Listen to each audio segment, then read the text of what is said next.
Olá, meus amigos, bem-vindos a mais uma aula da história do cristianismo e do espiritismo. Meu nome é Jefferson Belomo, um dos dirigentes do curso, e já lembrando, para caso vocês esqueçam, não deixem de dar o like de vocês. Se não gostarem, no final dá o dislike, não tem problema, de fazer os comentários, de colocarem as suas dúvidas ou as suas observações, porque o nosso objetivo aqui é aprimorar ao máximo o material. Esse material faz parte, como eu já disse, do curso História do Cristianismo e Espiritismo, que nós temos uma versão presencial em Brasília, patrocinada pela Comunhão Espírita de Brasília, e também temos virtualmente. Então, aqueles que tiverem interesse, em 2022, começaremos uma nova edição desse curso. É um curso que nos dá muita alegria, que exatamente a proposta é essa, é ver todo esse movimento, desde o judaísmo, passando por Jesus, depois pelo cristianismo, aí pela igreja, né, e depois pelo espiritismo, todo esse movimento do ponto de vista histórico, seguindo aquela linha histórico-crítica. E hoje, particularmente, é uma aula que deve interessar bastante as pessoas que são espíritas e aquelas que são curiosas sobre o tema, porque nós vamos falar sobre a chegada do espiritismo no Brasil. Então, a gente vai abordar como esse movimento, que se inicia na França, que tem o seu ato precursor nos Estados Unidos, nos fenômenos de Hydesville, depois começa a se popularizar na França através das mesas girantes e chega ao Brasil e aqui se estabelece, e hoje nós somos a maior nação espírita do globo. Então, sem mais delongas, vamos começar com a nossa apresentação. Pronto, aí está. Vamos falar então do espiritismo no Brasil, o início.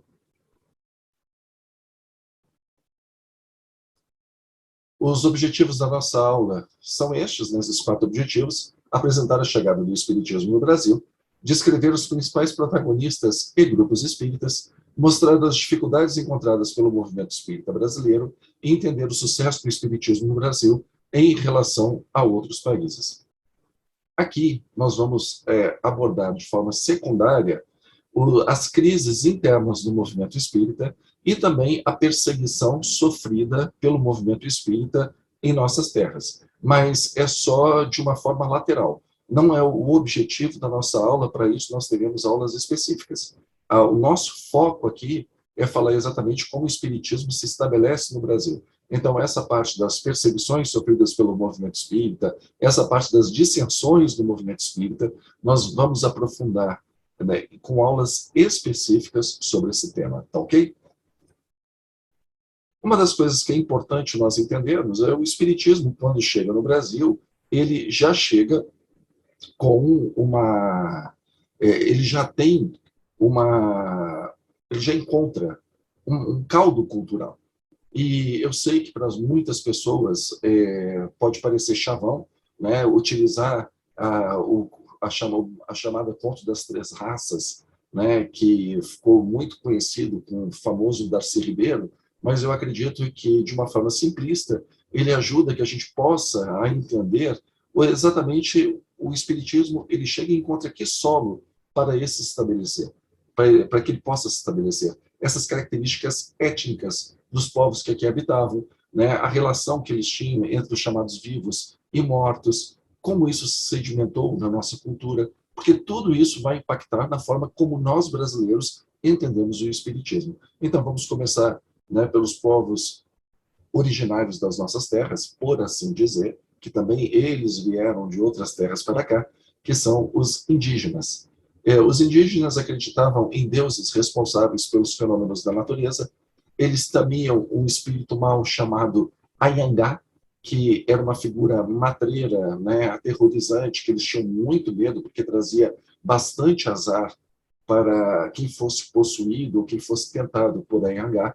Eles acreditavam na vida após a morte, então eles tinham a ideia de recompensas e punições no além-túmulo. Então eles acreditavam que aqueles que tinham sido bons, principalmente bons guerreiros, né, tinham cumprido os seus deveres sociais, eles iriam para as altas montanhas participar de uma festa interminável com seus ancestrais, onde eles dançavam em esplendorosos jardins, e aqueles que foram covardes e sem honra, esses seriam levados para as terras de Anhangá e ali seriam torturados, né? Eles acreditavam na intervenção sobrenatural, aquilo que nós espíritas chamaríamos de intervenção mediúnica, de uma figura de pagelesca, que é o Caraíba, era o chefe religioso, então ele representava a liderança religiosa, principalmente na tribo da etnia Tupinambá, e ele era uma espécie de xamã que passava de aldeia em aldeia e eram conhecidos por se comunicarem com os espíritos, né? Então, os espíritos, via de regra, não é dos vivos, é espírito de quem já morreu. E por serem detentores de poderes sobrenaturais, como engrossar, por exemplo, as raízes das mandiocas que eram plantadas pela tribo, que as mulheres tivessem crianças saudáveis, e assim vai. E eles integravam, né, os indígenas à catequese jesuíta às suas crenças. Então, assim, não houve um processo, bem dizer, de conversão ao catolicismo quando eles são apresentados aos jesuítas, né, aos dogmas cristãos. Os padres são responsáveis por reinterpretar a mitologia nativa, né, e tem que inserir elementos cristãos nessa mitologia, na tradição dessas tribos, do mesmo modo que também os indígenas, com essa reinterpretação, acabam tendo novos elementos que não são mais nem os seus e nem dos padres, já é um terceiro elemento. Né? E isso, a comunicação catequética, ela era muito bem feita através de músicas, era muito bem feita através de peças teatrais. Os jesuítas, eles eram muito conhecidos por serem muito competentes nessas áreas, né? Naquilo que a gente pode chamar de catequização indígena. E aí, depois, nós temos, além dos indígenas, vamos ter os africanos, né? E os africanos, todo mundo conhece um pouco a triste história da chegada deles aqui no Brasil, infelizmente, dada aos grandes latifúndios e ao plantio da cana-de-açúcar, eles são chamados para servirem como mão de obra escrava, e vem praticamente de duas etnias, que são os sudaneses e os bantus. Os sudaneses, eles se concentraram principalmente na Bahia e em Pernambuco, e foram trazidos ao Brasil no começo do século XVII, até metade do século XIX. Aqui, hoje, a gente chamaria o território de onde eles pertenciam à Nigéria, ao Benin e ao Togo. Já os bantus são originários já de Angola, Congo e Moçambique, e deles vem o maior contingente da mão de obra escrava aqui para o nosso país. Eles acreditavam na incorporação de seus deuses, né, os orixás, e a característica da religião africana, com todas as variedades que ela tem aqui no Brasil, né, como catimbó, como tambor de mina, como candomblé, é exatamente a crença nos orixás, que é uma crença politeísta, ou seja, diferentes deuses, cada um deles responsáveis pelos seus fenômenos, e esses deuses, essas entidades que são deuses, se incorporam nos seus filhos, né? O chamado filho de santo. Então, Iemanjá, Oxóssi, Ogum, são forças da natureza, são divindades, são forças da natureza e divindades que incorporam nessas pessoas. E eles têm, né, como forte a manipulação de objetos de forma mágica e também a manipulação dos elementos da natureza, como pedras, ervas, amuletos e etc. Eles praticavam sacrifício de animais e faziam invocações secretas, e, além disso, por conta do medo que os seus senhores brancos, né, via de regra os portugueses, tinham dessa magia, eles eram obrigados a se converter ao catolicismo e não podendo praticar esses atos chamados de magia. Então, eles fizeram um sincretismo religioso, utilizando uma mistura dos seus elementos com a religião dos seus senhores. Então, os seus deuses acabaram sendo justapostos aos santos católicos. Então, há uma correspondência, acabou havendo uma correspondência entre os orixás e os santos católicos. Dessa forma, por exemplo, Iemanjá, Nossa Senhora dos Navegantes, Ogum, São Jorge, Inhaçã, Santa Bárbara, Oxóssi, São Sebastião, Oxalá, Jesus Cristo, e por aí vai. Essas correspondências, só lembrando que elas podem variar também de lugar para lugar. Né? Eu estou falando aqui de uma forma geral. Aí nós temos também os portugueses. E também os portugueses, eles vão trazer, não é aquele catolicismo de São Tomás de Aquino, de Santo Agostinho, né, aquela preocupação da escolástica, mas é um catolicismo predominantemente popular. Então, é um catolicismo que ele vai mesclar crendices populares com a piedade cristã. E isso vai aparecer na forma de amuletos, de festa religiosa, de santinho, de medalha, né? E uma infinidade de santos e santas que eles pediam para intervir nas suas vidas. E santo, a gente tem que lembrar que são pessoas mortas. Então, é pedido para pessoas já desencarnadas para intervirem na vida dos encarnados. E isso era visto de uma forma sobrenatural. Então, por exemplo, fitas que os padres cortavam com imagens de santos eram amarradas na cintura para remover dores e doenças de certas pessoas. Os bentinhos e as medalhinhas de santo, eles eram benzidos, né, por algum sacerdote e eram costurados nas roupas, debaixo dos travesseiros também, para servirem de proteção, né, contra o mal-olhado, contra a inveja, né, contra os maus espíritos. E, além disso, tinha água benta, cruz, rosário, tudo isso para afastar mal-olhado e maus espíritos. Eles acreditavam nessa intervenção entre os santos, dos santos, entre o Deus e os homens. Então, a gente tem, por exemplo, Santo Antônio, para quem quisesse namorar, para quem tinha objeto perdido, Santa Edviges, para quem queria se livrar das dívidas, Santa Efigênia, para quem quisesse ter a sua própria casa, né, a casa própria, São Expedito, para as demandas urgentes, São Jorge, para a proteção, Santa Rita de Cássia, para as causas impossíveis, Nossa Senhora do Desterro, para afastar os maus espíritos, São Cipriano, para proteger contra a bruxaria e a feitiçaria. Então, eles faziam esse intercâmbio, né, com o mundo astral, né, mas transformado num panteão de santos. Também acreditavam na potência da prática dos exorcismos para tirar os demônios, né, da vida da pessoa. As festividades católicas eram homenagem aos padroeiros das cidades e das causas, eram eventos do Brasil Colônia que permitiam a socialização das pessoas, eram momentos de festa, de alegria, dos quais hoje nós temos, né, como resultado as famosas festas juninas e festas juninas. Então, por exemplo, festa de São João, festa de São Pedro, tudo isso são ainda resquícios dessas festas coloniais, né, que exatamente tem um aspecto tão mundano, né, tão do mundo, mas, na verdade, quando a gente vai ver a sua origem, tratam-se de festas religiosas. E também havia as irmandades dos leigos, né, que normalmente eram homens, e aí tinha a irmandade dos homens brancos e a irmandade dos negros. E essas irmandades eram instituições religiosas que eram compostas, como o nome já diz, né, por pessoas que não eram sacerdotes, eram os leigos, para se ajudarem entre eles, entre os seus membros. Elas obedeciam a regras dadas pela igreja, né, e as suas contas eram anualmente verificadas por um dignatário religioso. E esses irmãos, entre eles, né, eles se auxiliavam, então, em momentos de doença, em relação ao enterro, quando um deles morria. No caso da Irmandade dos Negros, né, os escravos podiam contar com a ajuda da Irmandade para a obtenção da sua alforria.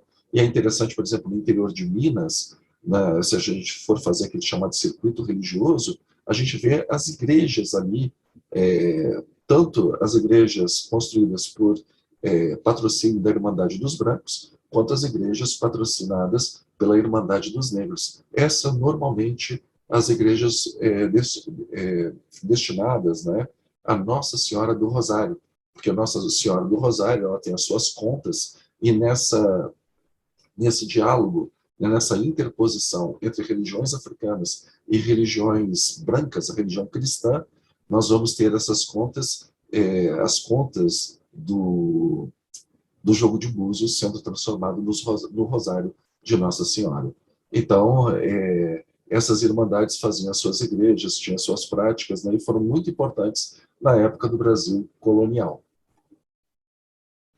E aí vamos falar, então, sobre as primeiras experiências desses novos fenômenos mediúnicos aqui no Brasil. A gente ainda não vai falar de espiritismo propriamente dito, porque nós defendemos que espiritismo ele é uma doutrina, não o fenômeno. Então a gente não confunde fenômeno mediúnico, que existe no mundo desde que o mundo é mundo, basta ter um encarnado e um desencarnado para que a gente possa ter um fenômeno mediúnico. Então, desde as priscas eras, né, o fenômeno mediúnico está no planeta. Agora, espiritismo é uma doutrina dada pelos espíritos. Esta doutrina surge em 18 de abril de 1857, através da publicação do Livro dos Espíritos de Allan Kardec. Então, o que a gente tem antes disso, e até mesmo depois disso, que se baseia só no fenômeno, nós temos como mediunidade, mas não como espiritismo. O espiritismo é aquele que segue a doutrina dos espíritos, e essa doutrina se encontra muito bem codificada nas obras desse escritor francês, conhecido como codificador, né, o codificador do espiritismo, Allan Kardec. Mas aí o que nós encontramos? Antes mesmo de Allan Kardec publicar, né, o Livro dos Espíritos em 1857, a gente já vai ver notícias em 1853, aí nós vamos ter o Jornal do Comércio em 10 de julho, o Diário de Pernambuco em 2 de julho, o Cearense em 15 de julho, que já fala a respeito dos fenômenos envolvendo as chamadas mesas girantes. Né? Então a gente vai ver aí o José Smith Vasconcelos, o Barão de Vasconcelos, que, segundo o Cearense, ele promovia reuniões de mesa girante em sua residência, né, em 1853. Nós vamos encontrar um artigo de um senhor chamado Dr. Cesário, que provavelmente era um pseudônimo. Ele escreve no Jornal do Comércio, divulgando que a sua mesa pé de galo, né, ela respondia com inteligência e com precisão quaisquer perguntas que lhe fossem feitas a respeito de fatos históricos e fatos controversos. E nós vamos ter no Cearense, que em 1854 faz a evocação de evocar espíritos pela mesa e que poderia ser isso poderia ser feito através de pessoas especiais, chamadas de médiums. Então a gente já vê o fenômeno das mesas girantes muito antes das obras kardecianas chegarem ao Brasil, eles já eram de conhecimento público. Né? Então a gente vai vendo aí que 2 jornais do Nordeste, um jornal da Corte, que era no Rio de Janeiro, já fazendo menção.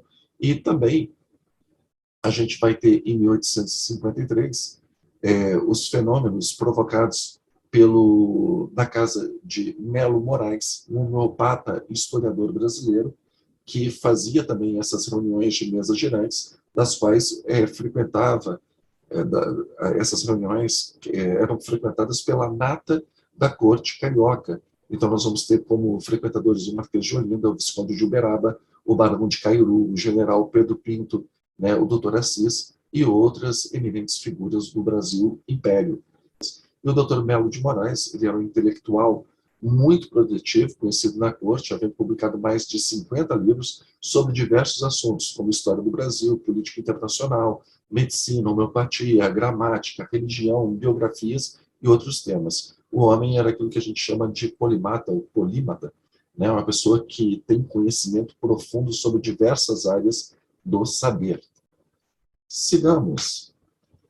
Algo que é importante nós entendermos é também sobre a influência dos franceses na chegada do espiritismo no Brasil. Franceses que aqui estavam, né, no nosso país, ambientados. No Rio de Janeiro, existia, né, em meados do século XIX, a chamada roda do Courrier de Brasil, que é um jornal francês editado aqui no Brasil pelo Adolphe Ribière, né, sendo a sua linha ideológica anticlerical e de oposição a Napoleão III, que, nesta época, era ditador na França. E na redação deste jornal ocorriam reuniões promovidas pelos seus membros, e ali frequentava elementos ilustres da sociedade carioca, né, que eles iam se atualizar daquilo que acontecia na Europa. E o Ribert, ele se declarou espírita em 1861, e juntando ao seu grupo a médium psicógrafa, a Madame Perret-Collard, que também é uma outra francesa. O Olímpio Teles de Menezes, de quem falaremos um pouquinho mais à frente, ele publica diversas psicografias da Madame Collard no seu periódico, que é o primeiro periódico espírita no Brasil, Eco de Além Túmulo.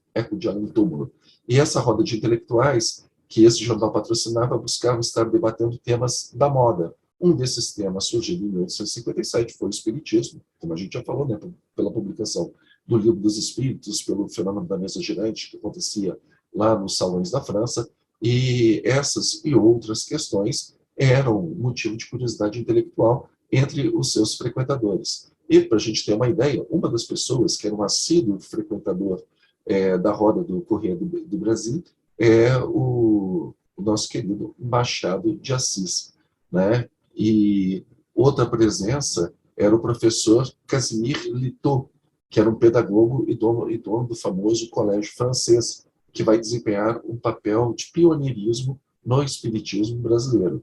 O Litot exerceu o magistério no Rio de Janeiro por quase 3 décadas e foi um dos que assinou a ata de criação da FEB. Quando criaram a FEB, deram 60 dias para as pessoas interessadas assinarem a ata de fundação, e durante esse prazo, Vitor foi um dos que aderiram à criação da FEB assinando a ata. E por isso, né, que as obras de Allan Kardec, quando chegavam no Brasil, elas chegavam em francês, não tinha tradução em português, então o leitor dessa obra tinha que ser uma pessoa que primeiro alfabetizada em português, segundo poliglota, porque teria que conhecer e conhecer bem o francês para ler um livro, né, de mais de 4, 5 centenas de páginas, para ler um livro em francês. Então, era a elite brasileira que costumava ter acesso às obras de Allan Kardec. A primeira obra de divulgação do espiritismo no Brasil é Les Temps sont arrivés, Os Tempos São Chegados, de 1860, que exatamente é de autoria do Casimir Ritot, que era o diretor do Colégio Francês do Rio de Janeiro, que era um colégio muito afamado na sua época, onde estudava a elite carioca. E esse livreto foi traduzido pelo próprio autor para o português somente em 1881, de forma parcial, na revista patrocinada pela Sociedade Acadêmica Deus, Cristo e Caridade, que era uma sociedade espírita. Litot também contribuiu para diversos artigos na revista Eco do Além Túmulo, se tornando um grande amigo do Teles de Menezes, e o professor francês, juntamente com o Antônio da Silva Neto, ele representou o Brasil na Assembleia Geral de Espíritas Belgas, ocorrida em Liège, na Bélgica.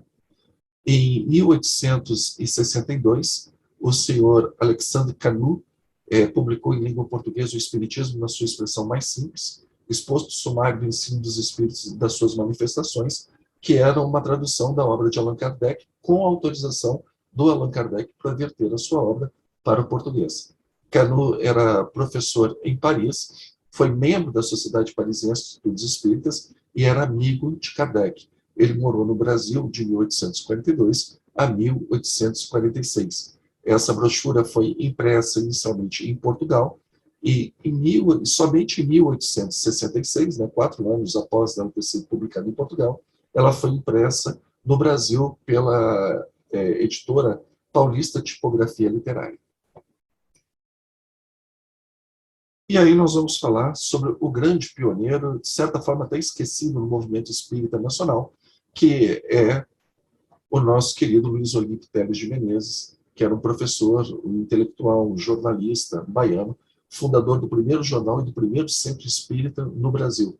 Então nós temos aí que às 22h30 do dia 17 de setembro de 1865, era realizada em Salvador, na Bahia, a primeira sessão espírita no Brasil, sob a direção de Luiz Olímpio Teles de Menezes. Ele fundou o grupo familiar do Espiritismo, que é considerado o primeiro centro espírita brasileiro, e o Teles de Menezes foi o autor do livreto Filosofia Espiritualista, o Espiritismo, a Introdução ao Estudo da Filosofia Espírita, de 1867. Esse livrinho ele foi uma extração dos pontos principais do Livro dos Espíritos de Allan Kardec, acentuando alguns textos da autoria do próprio Menezes. E o Eco de Além Túmulo foi o primeiro periódico espírita publicado em terras brasileiras em 1869.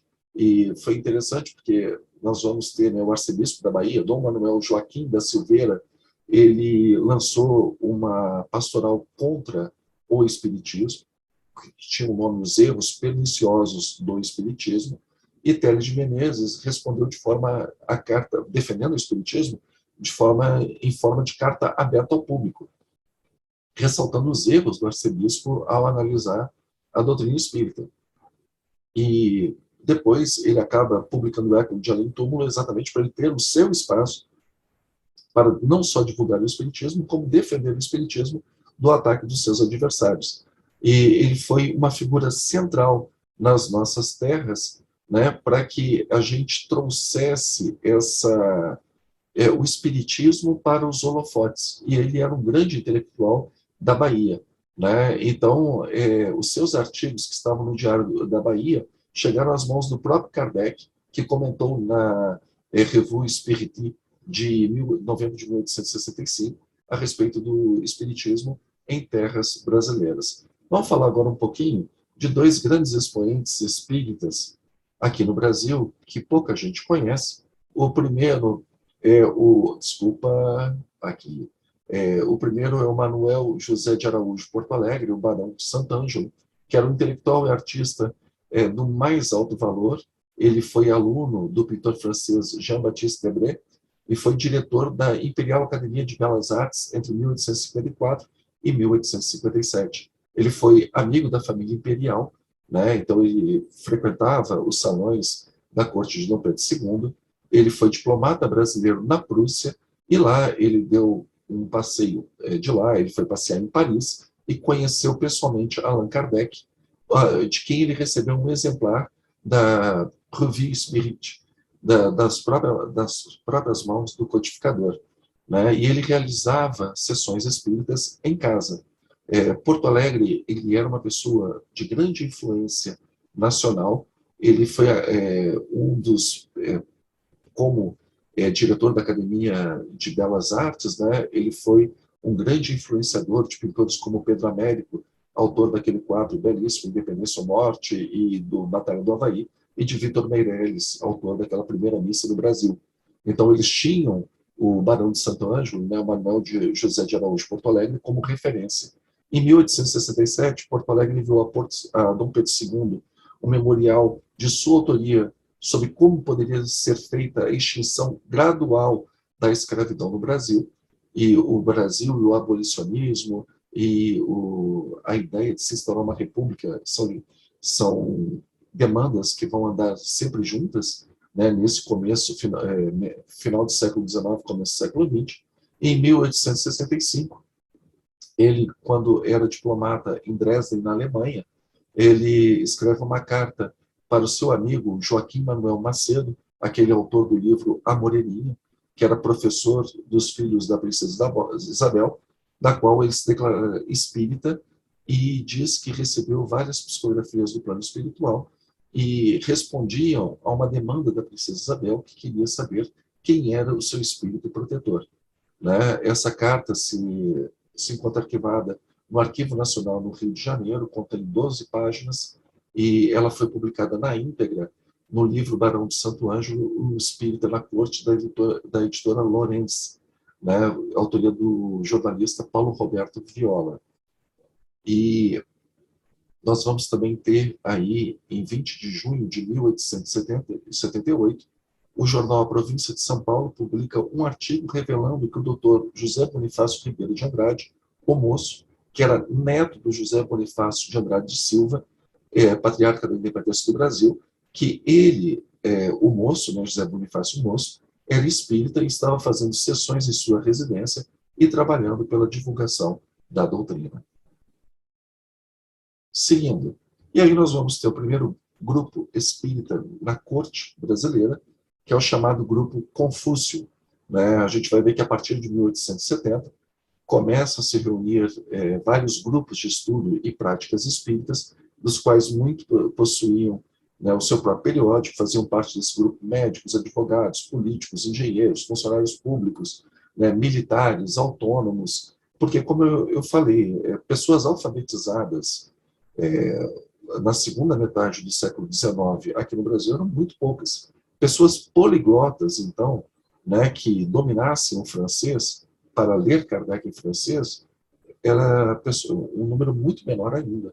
Então, são essas pessoas que se interessam pelo Espiritismo, e na capital do Império, em 1873, eles vão fundar a Sociedade de Estudos Espíritas, chamada Grupo Confúcio, que é responsável pela tradução integral das chamadas 5 obras básicas, né, o Pentateuco também, chamado de Pentateuco, de Allan Kardec, que foram editados pela editora Garnier entre 1875 e 1876, onde também esse grupo publica a Revista Espírita, que é uma publicação mensal de chamados estudos psicológicos.